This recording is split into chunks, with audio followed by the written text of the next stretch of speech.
Bueno, esperamos que hayan disfrutado del break y vamos a dar comienzo ahora al tercer panel del día sobre desarrollo de carrera. Mi nombre es Augusto Correnti, soy ingeniero en reservorios de Shell. Me acompaña como moderadora de este panel Romina Milicic, tecnóloga geoquímica en YPF Tecnología. Y nuestros oradores del día de hoy son Anabel Perrone, de Fundación YPF, directora de Fundación YPF, María Eugenia Camarero, gerente de Recursos Humanos de Shell, y Ariel Arcidiácono, gerente comercial de Jobs Navent, la empresa dueña de Zona Jobs y Boomerang. Bueno, vamos a dar inicio al panel haciéndole una pregunta a Anabel. El techo de cristal, definido en los estudios de género como la limitación del ascenso laboral de las mujeres dentro de las organizaciones. Según tu experiencia, ¿es un mito o es una realidad? ¿Cuál es tu opinión en cuanto a la igualdad de oportunidades, brecha salarial y acceso a cargos jerárquicos? Ok, bueno, ¿tenés un ratito? ¿Tienen todos un ratito? Sí, tenemos. En base, digo, bueno, gracias por la invitación, un panel de lujo, muchas gracias. En realidad, digo, yo creo que depende cómo me hubieses preguntado esa pregunta a lo largo de mi carrera, hubiese tenido una respuesta. Yo creo que son muchas, yo tengo 44 años, soy de otra época, y en otra época seguro te hubiese dicho, a mí no me costó nada llegar, ¿sí? Y hoy entiendo que no necesariamente eso fue así, sino que las mujeres nos adaptamos y por lo que estuvimos, no lo hablo generalizando, como estuvimos estudiándolo desde el Comité de Diversidad del que formo parte, y las mujeres nos fuimos adaptando. Entonces quizás vos pensás que no te costó, pero si analizás a lo largo de tu carrera y en una industria como la nuestra, es difícil y no te permitís, no te permitís llorar en público, te mantenés tough, tratás de mantener el nivel de pelea, y sobre todo upstream, downstream son idiosincrasias distintas, pero yo creo que hoy nos permitimos más entender en qué momento tratan de encasillarte en un espacio, ¿no? Entonces, si nosotros miramos los organigramas de las distintas empresas, no solo las de la nuestra, es una industria que todavía tiene un desafío muy importante. Creo que también en las bases y desde lo que hacemos en Fundación, la intención es acercar a las mujeres a las carreras que nos sirven como industrias, que son STEAM, que es ciencia, tecnología, matemáticas, las ingenierías. No es casual porque las mujeres no siempre lo identificábamos como un espacio donde poder estar, pero ese techo está. Lo que creo es que hoy está cambiando, ya creo que es un trabajo de estos hace 2 años más o menos, y el Me Too, creo que hay esos momentos que son brecha y que son quiebre, y fue un antes y un después en ese sentido.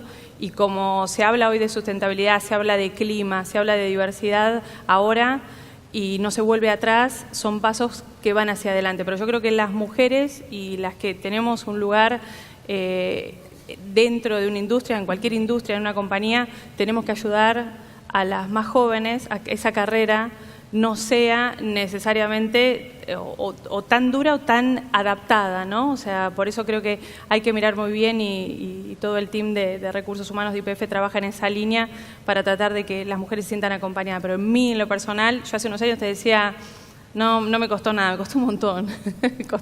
me costó un montón, pero vale la pena intentarlo. Y hoy las condiciones son otras, como está cambiando todo. Entonces, tenemos que ayudarnos entre nosotros. Bueno, muchas gracias, Anabel. Vamos con la primera pregunta para María Eugenia. María Eugenia, ¿qué competencias crees que deberían desarrollar los jóvenes talentos de hoy para mantenerse competitivos en visión al mercado laboral futuro? Y por otro lado, ¿cuáles son las características o atributos que definen o identifican a un joven profesional con alto potencial? Primero, igual que decía Anabel, gracias por la invitación. Segundo, me salía la vaina, estaba por saltar en el tema de Anabel. Mi experiencia es muy parecida, así que la verdad que en ese sentido. Y respecto a las preguntas que me haces, Augusto, fundamentalmente creo que hoy ustedes tienen el gran desafío del cambio. Y ya no es la adaptación al cambio, ya es ser el cambio, protagonizar el cambio.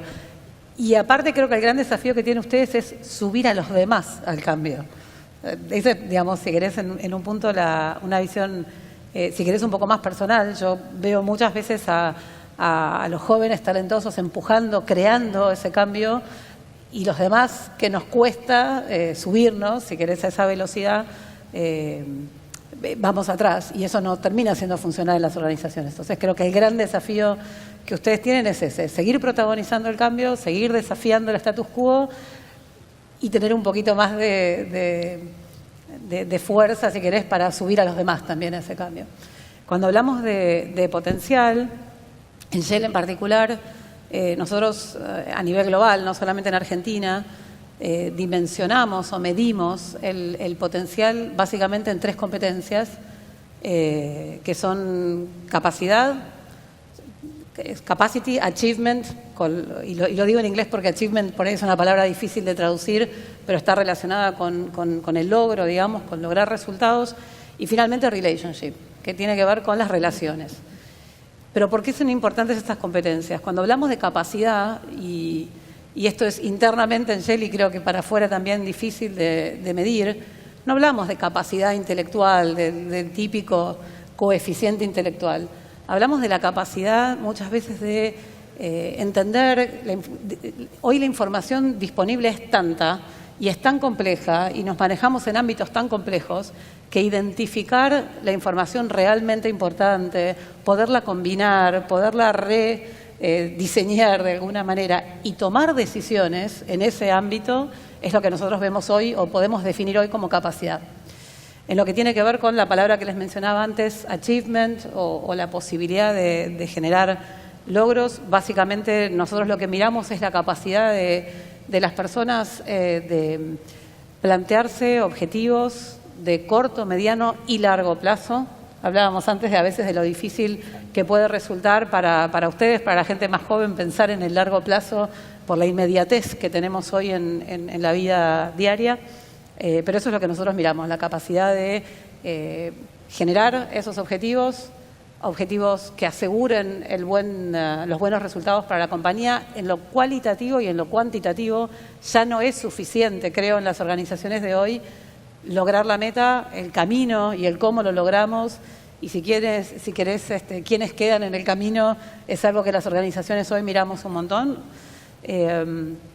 Y finalmente, esto del achievement muy relacionado con la parte de relationship o de la capacidad de generar relaciones, en la que también no solamente miramos, no sé, cuántos amigos uno tiene o cuántos seguidores o no, estos datos que por ahí uno hoy puede tomar como relevantes, sino cómo manejamos la comunicación, si tenemos la capacidad de llegar a distintos públicos. Uno en la organización no habla siempre con iguales, habla con gente, si quieren, con el mismo nivel educativo, con un nivel súper diferente, con diferencias de género. Vamos, ahí entra todo lo que tiene que ver con la diversidad y la inclusión, pero fundamentalmente tiene que ver con ser capaces de, y por eso lo relaciono con la parte de logros, de generar, de crear una visión y de transmitirla, de lograr en los demás el mismo entusiasmo tal vez que uno se genera cuando realmente logra visualizar, ¿no? Tener esa imagen de la visión futura.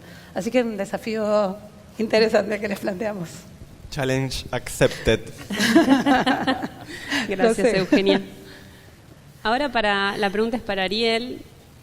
¿Cuáles son los principales errores que cometemos los jóvenes profesionales a la hora de armar un CV que podría ocasionarnos perder la oportunidad de una entrevista presencial? Buen día, gracias por la invitación. ¿Se escucha bien? ¿Ahí va? ¿Ahora sí? Sí. Bueno, gracias.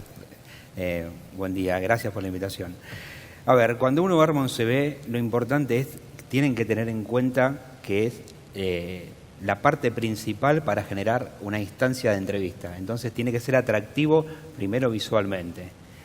Errores que se cometen un montón, por ejemplo, errores ortográficos, errores de gramática, errores que los datos del contacto están mal.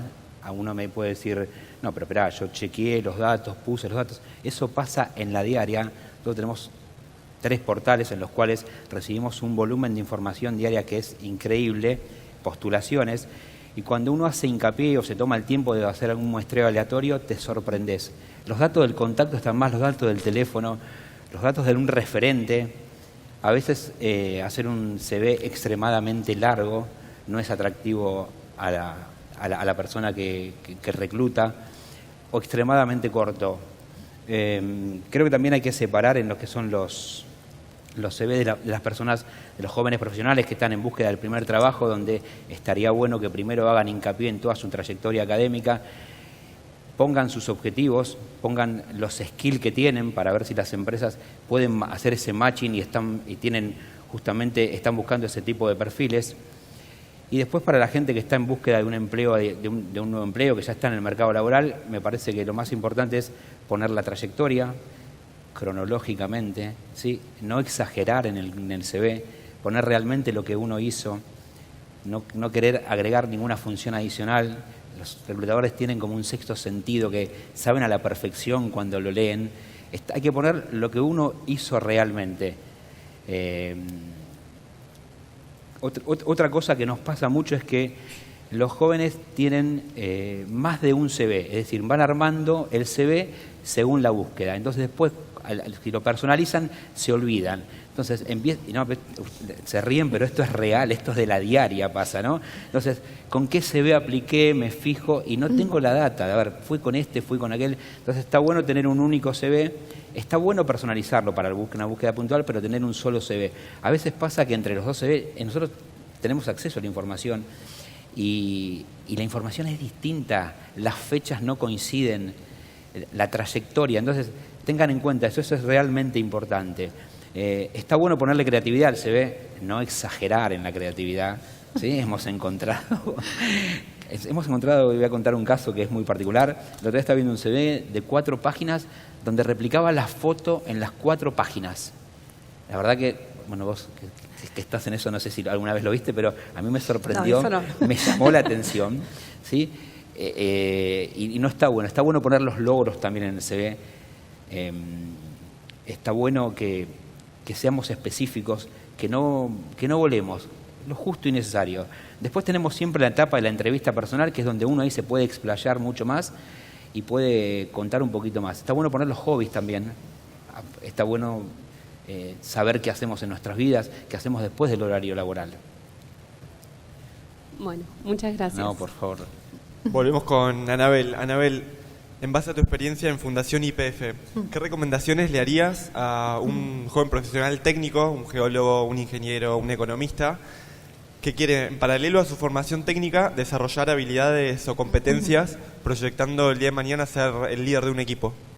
Bien, nosotros en Fundación trabajamos mucho con los jóvenes en esa etapa previa, previa a la universidad, porque cuando pensamos en los jóvenes que necesita la industria, tenemos que ir al secundario, tenemos que ir al primario, tenemos que conectarnos antes, y creo que hay que hacer un trabajo muy fuerte que tiene que ver con la creatividad. Los ayudamos con algunos ideatones donde los jóvenes ponen en juego esa relación y ese trabajo en equipo, que lo hacemos con los becarios de Fundación y también los hacemos en las escuelas técnicas, cuando tratamos de explicar por qué es importante que la escuela técnica y que las mujeres y que los varones se sigan sumando.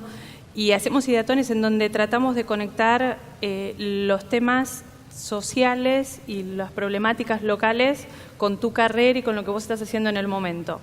¿Por qué traigo este ejemplo? Porque cuando antes, y Romina me preguntaba, la igualdad de oportunidades, las brechas salariales, nuestra industria, hay brecha salarial en Argentina, nuestra industria no es una industria que tenga esa brecha salarial porque somos compañías que las administraciones se hacen por puestos, y cuando los chicos te preguntan, pero eso yo voy a tener las mismas posibilidades, voy a poder crecer, las posibilidades están, pero se pone en juego en un ambiente competitivo tu capacidad de levantarte, generar compañerismo, si algo sale mal, poner la creatividad para resolverlo, sumarte, tratar de entender como un todo cada vez que vos te enfrentás a un problema y cómo lo resolvés. Entonces, las oportunidades existen, pero hay que tratar de aprender todo el tiempo, ¿no? Nosotros hoy el reclamo que nos hace la gente más joven, no como reclamo, sino que cuando nos sentamos como fundación y los invitamos a participar de nuestras becas o a trabajar en los talleres del secundario o a trabajar en las escuelas técnicas, nos dicen, pero esto ¿para qué lo estamos haciendo?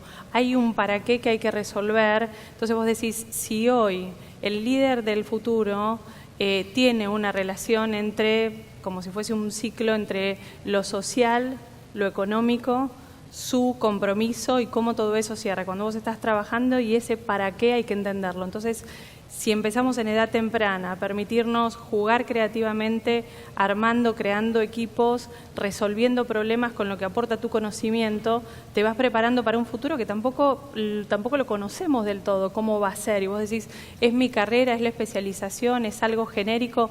Lo más importante que vos puedas tener completo tu perfil, lo más curioso que te puedas mantener todo el tiempo en tu carrera, la forma en la que puedas aprender, ya sea YouTube, ya sea leyendo, ya sea Instagram, ya sea Twitter, todo lo que puedas hacer que te vaya complementando te va a dejar más ready, porque no sabemos a qué nos vamos a enfrentar.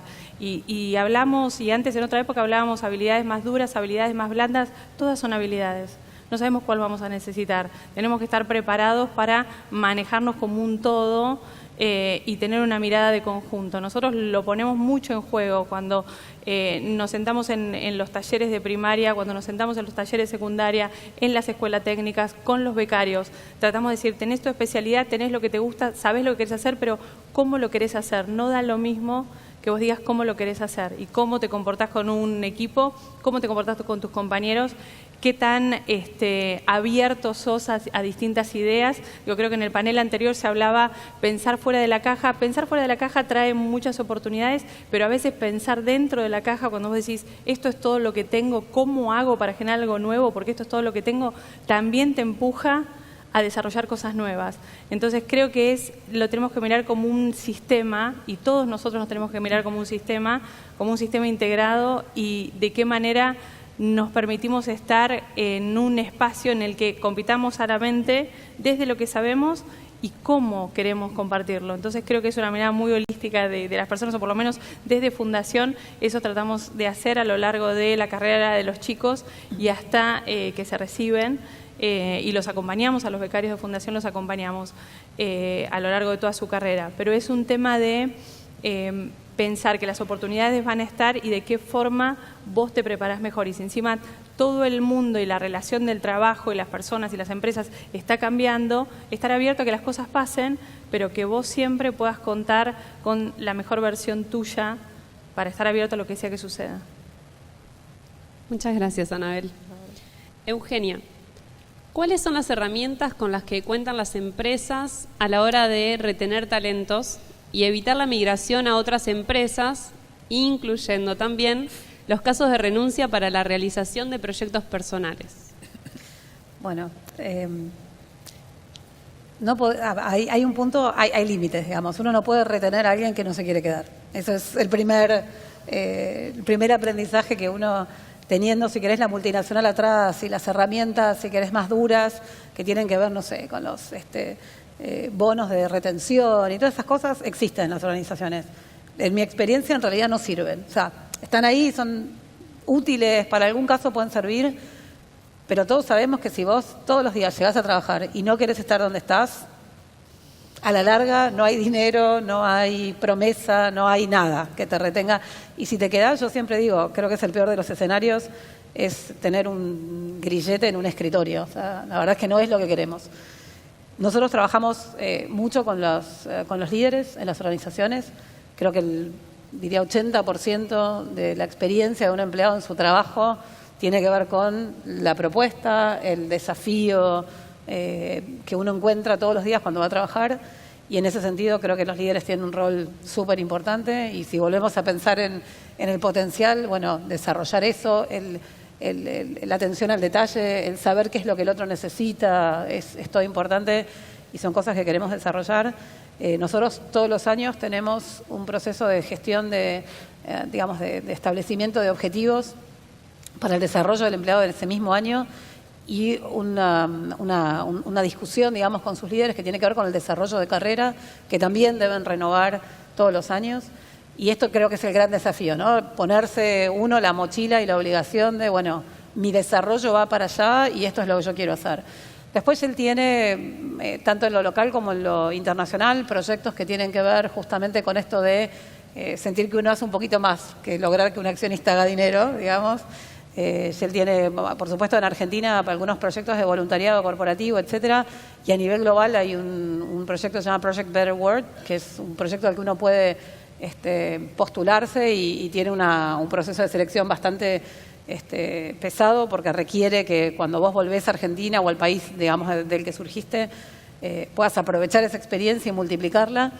Y es una plataforma en la que empleados de todo el mundo proponen proyectos de responsabilidad social, básicamente, en los lugares más extraños del mundo, desde el Ártico, y tienen que ver con proyectos a veces científicos, de medir, no sé, impacto de cambio climático en el Ártico, a hacer trabajos en comunidades africanas que pueden ser, digamos, en la naturaleza o con las comunidades y proyectos más sociales. Y creo que eso tiene que ver con esta necesidad que nos trae las nuevas generaciones de sentirse realizado desde un lugar muy distinto a generar riqueza económica a una empresa o a un accionista. Excelente, muchas gracias, Eugenia. Ariel, los perfiles laborales digitales son el nuevo paradigma a la hora de buscar un trabajo el día de hoy. ¿Cuáles son las ventajas de migrar del tradicional CV en papel a estas plataformas digitales modernas? ¿Cómo se vive esta transformación en Argentina? ¿Y estamos realmente a la par de lo que está pasando en el mundo? Sí, la verdad que estamos a la par de lo que pasa en el mundo. ¿Cómo se vive? Me parece que nosotros estamos haciendo ahora una prueba de empezar a hacer un CV, un videíto, entre 30 y 40 segundos, estamos definiendo bien el tiempo, que va a ser el tiempo que cada uno va a tener de presentación. Hoy es complejo leer volúmenes y volúmenes de CV. Entonces, eso va a ser un punto de inflexión. Nosotros lo tenemos armado, estamos viendo en qué país lo lanzamos primero, pero me parece que todo va a tender a que sea digital. Igual en lo digital cometemos unos cuantos errores que estaría bueno poder aclararlos. Cuando uno carga un CV, a veces las plataformas, si bien son amigables, demora un ratito en cargar el CV. Promedio 8 minutos, algunos le llevarán 10, 12, 15. Lo que está bueno es que ese CV se vaya actualizando. Otro error que se comete mucho es que el CV no se actualiza. Uno lo carga por primera vez y empieza a replicar a las búsquedas con un CV que faltan actualizaciones, si cambiaste de domicilio, si cambiaste de empleo, si empezaste alguna carrera terciaria, universitaria, un posgrado, un MBA. Entonces está bueno tenerlo actualizado. De vuelta, me parece que lo que hay que hacer es, no les voy a decir todo el tiempo, nosotros las plataformas que tenemos, un CV puede mirar a la otra sin ningún tipo de inconveniente, entonces vamos a eso, a que todo sea digital, a poder ahorrar tiempo en leerlo. Lo decía antes, cuanto más conciso el CV, mejor, no, obviamente poniendo los datos que corresponde, sin dejar nada fuera, pero no hagan CVs extremadamente largos, no tiene mucho sentido. Tienen para eso el momento de la entrevista personal, que me parece que ese es el punto de inflexión que cada uno va a tener, y a ver cómo se pueden vender en una entrevista personal. Me parece que pasa por ahí.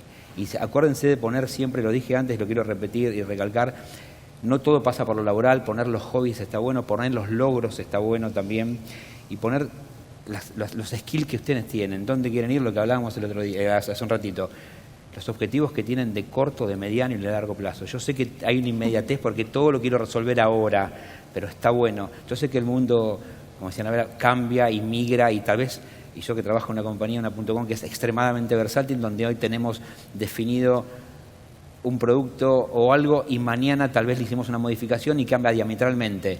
Pero está bueno saber cuáles son los logros que quieren tener, los logros dónde van y cuáles son los objetivos de corto, de mediano y de largo. ¿Es difícil? Sí, tal vez es difícil, y hoy tal vez tengan unos objetivos y mañana sean otros, pero está bueno que ustedes vayan transitando por ese proceso y lo vayan vivenciando. Yo siempre digo, tengo una frase un poco acuñada, que está bueno que uno venga, me cuente y me diga, mira, esto va por acá o por allá, pero me gusta vivenciar mis propias experiencias. Y ahí me parece que es, al margen de que los chicos, hay mucha gente que está en búsqueda de su primer empleo, está bueno que cada uno vivencie, que vivencie su primera entrevista, que se acuerde, que después diga, bueno, a ver, qué hice bien, qué hice mal, cómo lo puedo llevar, levantar la mano, pedir ayuda, eso también está bueno. Bueno, muchas gracias. Nada. Y ahora, aprovechando la diversidad de miradas de los tres, de Fundación, Recursos Humanos y Comercial, le vamos a hacer una pregunta transversal, que es la siguiente. Muchos jóvenes siguen estudiando posgrados, maestrías y doctorados. ¿Ustedes consideran que les sirve realmente al momento de aplicar para un puesto de trabajo en la industria? ¿Cómo se conjugan en un perfil atractivo edad, formación académica y experiencia? Empieza quien ustedes quieren. ¿Quieres empezar otro? Arranque. ¿Yo empiezo? Dale. A ver, yo creo que sí, que agrega muchísimo valor. Cuando uno hace un posgrado, un MBA, también está bueno la etapa cronológica. Uno ya pasó por una carrera de grado, ya pasó por una experiencia laboral, es probable que haya tenido un crecimiento y eso te va a la posibilidad de acceder, desde mi punto de vista seguro, de acceder no solo al desarrollo profesional, sino al desarrollo personal. Cuando yo tuve la posibilidad de hacer un MBA, uno arma un networking que es increíble y te empezás a juntar con gente que no tiene nada que ver con lo que vos haces, que tienen otras vivencias, te encontrás con emprendedores que solo hacen para decir, bueno, quiero agregarle valor a mi vida, no a mi carrera profesional solamente. Definitivamente agrega valor, definitivamente genera oportunidades. Plan de carrera, eso lo puede explicar mejor yo, pero es así, para mí, yo soy un convencido de ello, y en las búsquedas que tenemos nosotros, se potencia eso, se valora, el entrevistador busca determinados perfiles que tengan carreras de posgrado o de MBA. En mi experiencia, creo que es muy importante lograr un balance, y entiendo que por ahí hoy es un momento desafiante para encontrar un puesto de trabajo interesante. A mí personalmente me parece que cuando uno recibe un candidato muy joven, con mucho título y nada de experiencia, también es difícil. En su momento, no hace muchos años, yo misma hice una maestría habiendo terminado la facultad, pero yo había trabajado durante toda la carrera, y aún así cuando terminé esa maestría me costó un montón reinsertarme en el puesto de trabajo y me decían el famoso excede el perfil. Entonces hay que encontrar ese balance. Me parece que eso es lo más importante, pero sí, y de vuelta, volviendo al desafío que tenemos hoy, creo todos, va a haber que estudiar toda la vida. O sea, ya no es hago el carrera de grado, posgrado, de máster, listo. Me parece que no. Gracias. Bueno, yo coincido, creo que hablábamos con los becarios de Fundación y nos pedían los consejos si seguían estudiando, que dijimos, bueno, también empecé a probar una experiencia de trabajo porque no todo el mundo, no sé qué piensa la audiencia, si todos llegaron a su carrera convencidos de que era la carrera que querían y si esa carrera... y si vas a trabajar de eso toda tu vida, porque a veces tenés una idea de una carrera y no necesariamente cuando ves el trabajo en que consiste, terminás trabajando de eso. Yo soy contadora, inicié mi carrera en Recursos Humanos hace 2 años y medio que estoy en Fundación, y hice hace muy poco un posgrado de manera personal en Stanford y lo estudié de grande y tenía la misma emoción que tuve cuando estudiaba a los 20. Entonces yo creo que lo importante es que no hagamos, o sea, de esto desde lo personal y un consejo, creo que uno es exitoso en la medida en que está haciendo lo que realmente le gusta y lo que realmente quiere, no importa el momento de su carrera. O sea, que vos trates de entender si lo que estás haciendo lo estás haciendo porque es un to-do, ya no hagamos más cosas por hacerlas. O sea, pensemos si es exactamente esa formación que queríamos hacer, si era esa formación tradicional o si quizás encontré algo, o sea, hay cursos online, hay MOOCs abiertos, hay una posibilidad hoy de poder aprender de maneras tan diversas y tan distintas que hay que buscarlas. Hay que buscarlas porque no siempre te tenés que trasladar, no siempre tenés que estar en un aula, puede ser, pero sí o sí tiene que estar relacionado con tu deseo de o reforzar lo que estás trabajando o aprender algo nuevo, porque podés migrar, podés cambiar, y creo que todo eso ayuda. A una persona cuando está en un espacio de trabajo se le nota cuando lo que está haciendo lo está haciendo porque tiene la pasión atrás, el conocimiento, las ganas, la garra, todo eso junto se nota desde el primer lugar. Si hiciste solo tu carrera, si aprendiste por tu cuenta, si sos simplemente un curioso que lee todo. Yo he tenido entrevistas con jóvenes cuando mandaban sus cartas por qué querían que Fundación los apoye y la manera en la que habían estudiado cada uno de ellos era tan diversa, tan diversa y todos terminan en la facultad y algunos querían una carrera un poco más técnica y quizás relacionada con investigación y quizás querían hacer algo más, pero la experiencia vivencial te termina dando ese cierre, por lo menos en un momento de tu vida, donde unís lo que estudiaste, lo que conoces, lo que aprendiste con el hacer. Y eso te va enfocando y así vas probando si estás en el camino correcto. Lo importante es probar, lo importante es animarse a decir quiero hacer algo distinto o no lo quiero hacer y quiero profundizar en lo que estoy. Es animarse, estudiar de la manera que vos creas que te aporta y potenciarte con compañeros, con gente. Pero creo que es un balance y eso te reconforta. Y cuando te reconforta se te nota. Cuando se te nota lo lográs y cuando lo lográs tenés éxito. Así que vayan por lo que les gusta, no importa por dónde. Bueno, le agradecemos a nuestros 3 oradores con un fuerte aplauso. Gracias. Gracias. Gracias. Y ahora, mientras tanto, mientras que esperamos que los chicos vengan a compartirnos los resultados de una encuesta, les avisamos que luego del mediodía, más a fin de la jornada, vamos a hacer una serie de sorteos en los cuales ustedes nos tienen, si quieren, seguir por Instagram, pero todo lo que vayan subiendo a las redes nos pueden arrobar como Comisión de Jóvenes IAPG, y en base a esas historias que ustedes puedan arrobar con lo que vaya pasando durante el resto de la jornada, vamos a hacer ese sorteo. Ahora viene Mati y... ¿alguien más? Mati, nada más.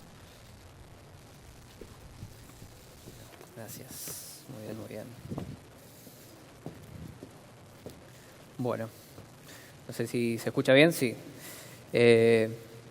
Vamos a tratar de hacer una radiografía bastante rápida de lo que fueron los resultados de la encuesta que circulamos este año y una comparativa muy puntual en algunas preguntas respecto de los resultados que tuvimos en 2017. Bueno, respecto de quienes participaron, la mayoría de los abarcados tienen entre 24 y 31 años y este año mejoramos un poco la participación femenina, que fue de más de 40%. Respecto a la formación, el 70% tiene 2 instancias de educación formal, universitarios la gran mayoría, terciarios en algunos casos, y las carreras más representadas son las de ingenierías y geociencias. Y respecto a la ocupación, nuevamente la mayoría está actualmente trabajando en la industria y este año sí aumentamos bastante la participación de estudiantes. Respecto de los sectores, nuevamente upstream abarca la mayoría de los encuestados, pero tenemos porcentajes bastante representativos de los sectores de downstream, midstream y también de las áreas corporativas. Y esta pregunta que viene siempre a colación de algo que nos preguntan habitualmente en todas las jornadas que organizamos, que acerca de cuál es la mejor manera de acceder a la industria, ¿qué hago? Bueno, la verdad es que como pueden ver, no hay una receta única. Alrededor del 40% ingresó a la industria a través de un contacto personal y más del 50% a través de toda la suite de mecanismos digitales que hay para acceder, sea sitios de ofertas laborales, los sitios web corporativos, etcétera, etcétera. Y bueno, un poco este slide quiero usarlo para motivarlos a todos a que se conecten de la mejor manera posible. Para los estudiantes que tienen intenciones de entrar a trabajar en la industria no se queden con cargar el CV en la web de la empresa que les gusta y nada más. Nada garantiza un lugar, pero sí conéctense de la mejor manera que puedan. Hay un montón de organizaciones, no solamente de nosotros, están los capítulos, hay congresos, hay jornadas, hay concursos de paper, participen, abarquen todo el ámbito que puedan. No se queden que pasó un año y, bueno, cargué el currículum en tal empresa, no me llamaron, no pude entrar a la industria. Un poco ese es el mensaje. Bueno, ya adentrándonos un poco más en lo que es el cuerpo de la encuesta, acerca de qué los jóvenes profesionales creemos que valoran más las empresas, tal cual, como se mencionó en los paneles que vimos hasta ahora, los jóvenes pudimos identificar bien que la formación es lo principal. Y en el otro sentido, acerca de qué valoramos más los jóvenes para quedarnos en una empresa, para elegir desarrollar una carrera. Evidentemente no hay un consenso, no hay algo en lo que las empresas tengan que trabajar particularmente para retener talento.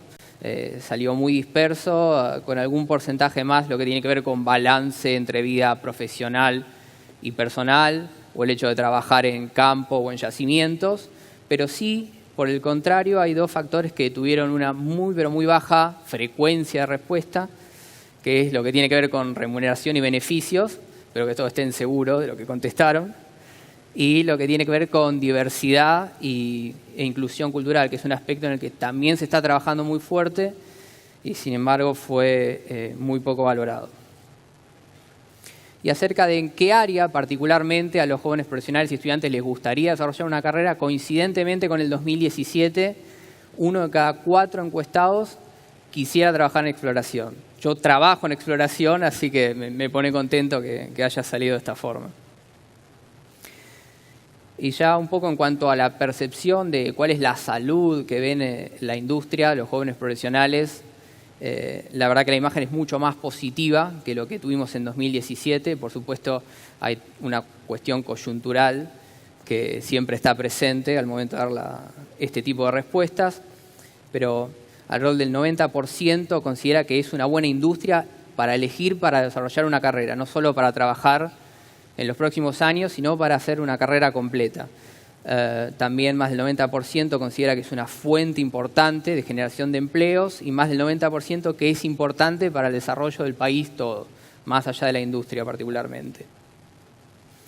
Consultados acerca de cuándo los hidrocarburos van a dejar de ser la principal fuente de energía, la verdad que hay un porcentaje interesante, casi 40%, que considera que en 100 años o nunca. La mayoría cree que en 50 años y hay un pequeño porcentaje de gente que considera que de aquí a 10 años vamos a ver un cambio de paradigma dentro de la matriz energética. Y después algunas afirmaciones interesantes. El 60% cree que en los próximos años vamos a vivir una industria que se va a estar fortaleciendo o va a tener una época de expansión. El 65% de los encuestados consideró que al menos por los próximos 10 años no tiene interés de salirse de la industria y solamente el 7% está hoy activamente buscando empleo por fuera de la industria. Bueno, respecto de esto fundamentalmente para los estudiantes, hay un 67% de percepción positiva acerca de la oferta de oportunidades en la industria. Y respecto de dónde ven esas oportunidades, bueno, la mayoría cree que la mayor oferta va a estar dentro del área de upstream. Y no es menos interesante que hay un 30% de los encuestados que cree que va a haber más ofertas de trabajo dentro del área de energías renovables, más que en la industria de hidrocarburos. Y un 70% consideró que la industria todavía es atractiva para las nuevas generaciones. Y algo interesante respecto de la encuesta del año 2017 es que hoy 50% contestó que eligió su carrera pensando en trabajar en la industria. Es un porcentaje mucho más elevado respecto de lo que ocurrió en 2017. Acerca de un pequeño diagnóstico de cómo los jóvenes vemos la industria hoy, de algunos temas que consideramos claves. Repartimos una serie de afirmaciones y preguntamos cuán de acuerdo estaban con esas afirmaciones. Una de ellas es que las mujeres tienen igualdad de oportunidades con los hombres. Bueno, recién lo mencionaron bastante en el panel que pasó y evidentemente no hay un consenso claro. La distribución de respuestas desde en total desacuerdo a totalmente de acuerdo con esa sentencia es bastante amesetada, con lo cual no hay una clara visión, pero sí creo que hay un buen mensaje si lo comparamos con lo que nos pasó en 2017. Donde sí, la mayoría estaba en desacuerdo con esa sentencia. Todavía claramente no tenemos la distribución de respuestas que nos gustaría tener, que es con mucho más peso en la gente que está de acuerdo o mayormente de acuerdo, pero sí hemos duplicado la cantidad de gente que está totalmente de acuerdo con esa afirmación y hemos bajado casi a la mitad la gente que está en total desacuerdo.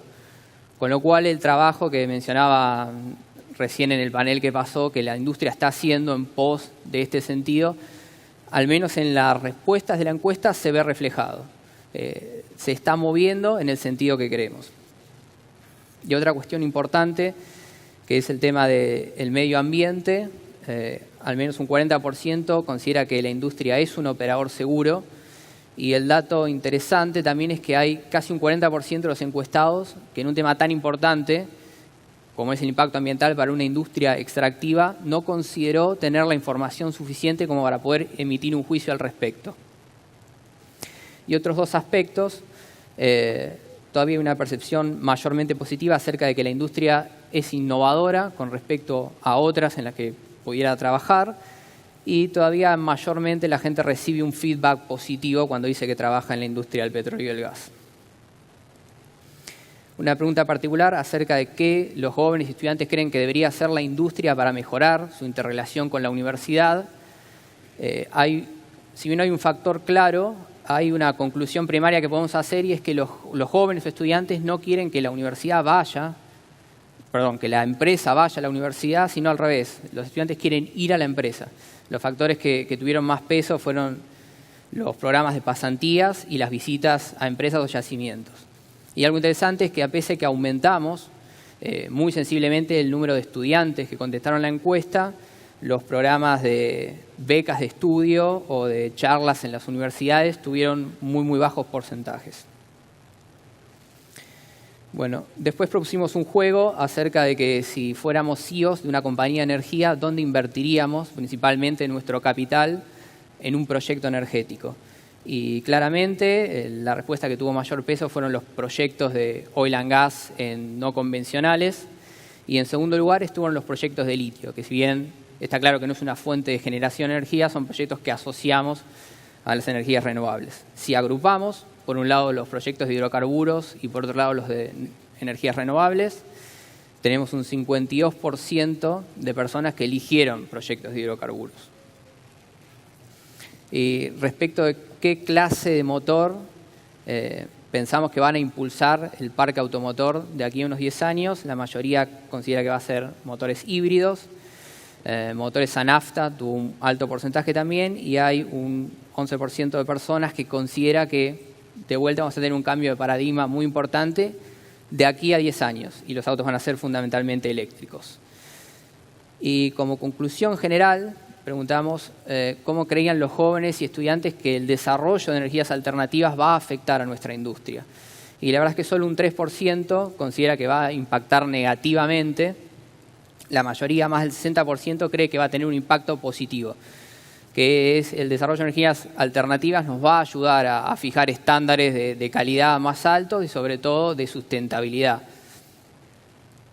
Y bueno, finalmente, para ir terminando ya, queríamos saber cuáles creían que era el principal desafío para la industria de los hidrocarburos hoy en Argentina, y hay una respuesta que se erige claramente ante las otras, que es las cuestiones relacionadas al contexto político que acompaña a la industria hoy.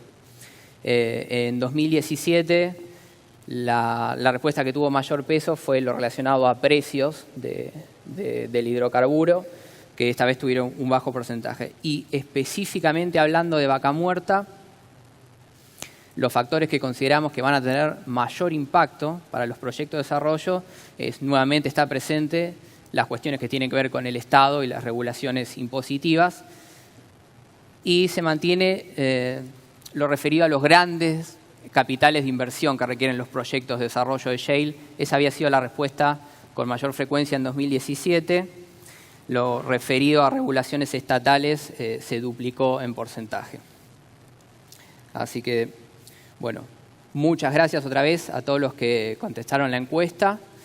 Es muy importante no solo para nosotros, considero que es muy importante para ustedes, para que vean cómo colectivamente los jóvenes y los estudiantes vemos la industria, y esperamos que en cierta medida también les sirva a las empresas socias que nos apoyan y nos dan también el espacio para trabajar acá, para tener una idea un poco más concreta acerca de cómo los estudiantes y los chicos más jóvenes ven la industria en la que estamos trabajando o en la que queremos trabajar.